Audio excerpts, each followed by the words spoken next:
فرمایا الرحمن علم القرآن خلق الانسان علمہ البیان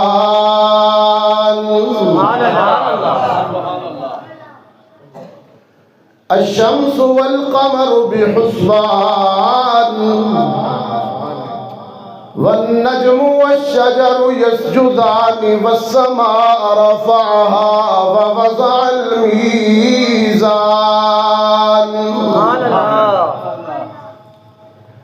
ألا تطغوا في الميزان وأقيموا الوزن بالقسط ولا تخسروا الميزان والأرض وضعها للأنام فيها فاكهة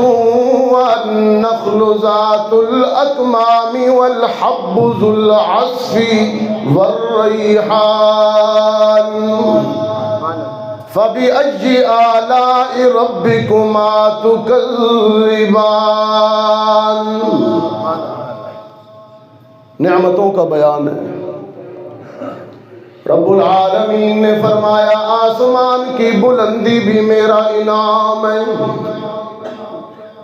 آسمان کا ستاروں سے سجا ہوا سینہ بھی میری نعمت ہے، سورج کی حرارتیں بھی میرا انعام ہے، نجوم و کواکب، شمس و قمر، ارض و سما بھی میرا انعام ہے. لیکن راول پنڈی والوں، سورۃ الرحمن میں نعمتوں کے بیان میں فَبِأَيِّ آلَاءِ رَبِّكُمَا تُكَذِّبَانِ میں